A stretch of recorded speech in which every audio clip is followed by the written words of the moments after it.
New টাউনের hotel থেকে ইতিমধ্যেই বেরিয়ে গিয়েছেন কেন্দ্রীয় স্বরাষ্ট্রমন্ত্রী অমিত শাহ। জোড়াসাঁকোর উদ্দেশ্যে রওনা দিয়েছেন, সেখানে একটি গুরুদ্বারে তার যাবার কথা রয়েছে। সরাসরি আমাদের প্রতিনিধি রুমা পাল আমাদের সঙ্গে রয়েছেন এবং অন্যদিকে জোড়াসাঁকোর এই গুরুদ্বার থেকে কালীঘাটে যাবেন কেন্দ্রীয় স্বরাষ্ট্রমন্ত্রী, সেখান থেকে রয়েছেন আরেক প্রতিনিধি সঞ্চয়ন মিত্র। রুমা, তোমার কাছে আসবো। কেন্দ্রীয় স্বরাষ্ট্রমন্ত্রী ইতিমধ্যেই জোড়াসাঁকো গুরুদ্বারের উদ্দেশ্যে রওনা দিয়েছেন, সেখানে কি প্রস্তুতির ছবি দেখতে পাচ্ছ?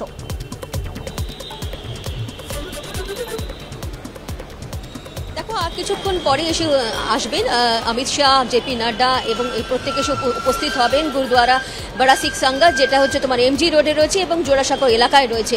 এবং তার আশাকে কেন্দ্র করে ইতিমধ্যে কিন্তু নিরাপত্তা ব্যবস্থা একদম চূড়ান্ত প্রস্তুতি রয়েছে। সেই ছবিটা একবার তুলে ধরবো। দেখতেই পাচ্ছ যে কিছুক্ষণের মধ্যে এসে উপস্থিত হবেন অমিত শাহ এবং তার আগে একেবারে পুলিশের উচ্চ আধিকারিকরা এসে উপস্থিত হয়েছেন। পুলিশের কড়া নিরাপত্তা রয়েছে। চারিদিকে যে সমস্ত দোকানপাট রয়েছে একদম গুরুদ্বারাকে কেন্দ্র করে, সেই সমস্ত সংলগ্ন এলাকা সমস্ত দোকানপাট এই মুহূর্তে বন্ধ রয়েছে এবং আশেপাশের লোকজন যারা উৎসাহী লোকজন দেখার জন্য প্রস্তুত রয়েছে, কিন্তু তারা একেবারে সামনে আসতে পারছেন না, কারণ যেহেতু এখানে পুলিশের কড়া নিরাপত্তা রয়েছে। আর কিছুক্ষণের মধ্যেই কিন্তু অমিত শাহ, জেপি নাড্ডা এসে উপস্থিত হবেন এই গুরুদ্বারাতে।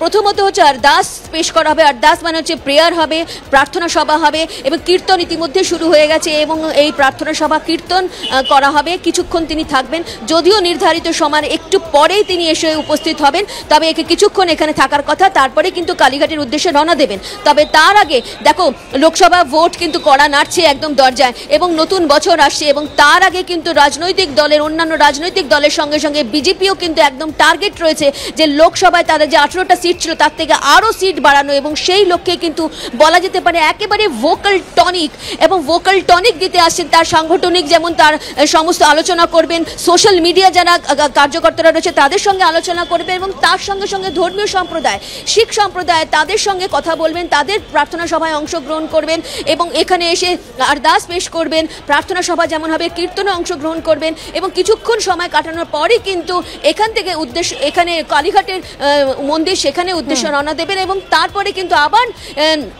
আবার তিনি সাংগঠনিক বৈঠক করবেন এবং সেখান থেকে আবার চলে যাবেন ন্যাশনাল লাইব্রেরিতে, কারণ সেখানেও আবার যে সোশ্যাল মিডিয়া যারা কর্মকর্তারা রয়েছেন তাদের সঙ্গে আবার আলোচনা রয়েছে, অর্থাৎ ভাষা কর্মসূচি রয়েছে। স্বরাষ্ট্রমন্ত্রী রুমা, তুমি আমাদের সঙ্গে থাকো। অন্যদিকে কালীঘাটে আমাদের আরেক প্রতিনিধি সঞ্চয়ন মিত্র আমাদের সঙ্গে রয়েছেন। গুরুদ্বারে এসে পৌঁছবেন আর কিছুক্ষণের মধ্যেই সঞ্চয়ন। কেন্দ্রীয় স্বরাষ্ট্রমন্ত্রী অমিত শাহ জোড়াসাঁকো এবং সেখান থেকে তিনি কালীঘাটের উদ্দেশ্যে রওনা দেবেন, সেখানে ঠিক কি ছবি এই মুহূর্তে?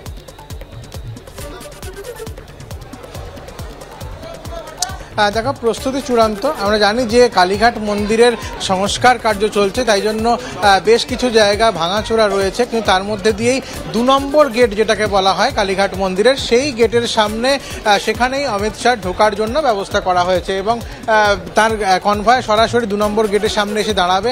তারপর রেড কার্পেট করা হয়েছে, এখান থেকে তিনি সরাসরি মন্দিরে প্রবেশ করবেন এবং আমরা দেখতে পাচ্ছি যে মহিলা মোর্চার, বিজেপি মহিলা মোর্চার বেশ কিছু সদস্য তারা এসে মন্দিরের সামনে অপেক্ষা করছেন অমিত শাহকে স্বাগত জানাবার জন্য। গোটা এলাকা রাজনৈতিক পতাকায় মুড়ে দেওয়া হয়েছে। আমরা যখন সকালে এসেছিলাম তখন দেখেছি যে সেখানে তৃণমূলের পতাকায় মোড়া ছিল এবং তার কিছুক্ষণ পরে বিজেপির দলের সদস্যরা এসে সেখানে আরও এক প্রস্থ বিজেপির পতাকা লাগিয়ে দিয়ে যান। গোটা মন্দির চত্বর এই মুহূর্তে রাজনৈতিক পতাকায় মোড়া, কিন্তু বিজেপির তরফ থেকে মহিলা মোর্চার সদস্যরা তারা এসে অমিত শাহকে স্বাগত জানাবার জন্য অপেক্ষা করছেন। লকেট চট্টোপাধ্যায় এসেছেন, তিনি অপেক্ষা করছেন। আমরা যেটা জানি যে সুকান্ত মজুমদারও আসবেন সঙ্গে, অমিত শাহর সঙ্গে জেপি নাড্ডা আসবেন এবং তারা মন্দিরে এসে পুজো দেবেন। যেহেতু কালীঘাট মন্দিরের সংস্কার কার্য চলছে সেই জন্য বেশ কিছু জায়গা ঘেরা রয়েছে, সব জায়গা দিয়ে ঘোরা সম্ভব নয়। তবে আর কিছুক্ষণের মধ্যেই ভক্তদের জন্য যে নিয়ন্ত্রণ সেটা কিন্তু শুরু হবে। ইতিমধ্যেই মন্দির চত্বর ফাঁকা করে দেওয়া হয়েছে এবং কিছুক্ষণ আগেও যে ভিড় ছিল সেই ভিড়কে ধীরে ধীরে খালি করে দেওয়া হয়েছে এবং কালীঘাট মন্দির ইতিমধ্যেই ফাঁকা করে দিয়ে সেখানে নিরাপত্তার যে ব্যবস্থা সেটা কিন্তু চূড়ান্ত করে ফেলা হয়েছে। ধন্যবাদ সঞ্চয়।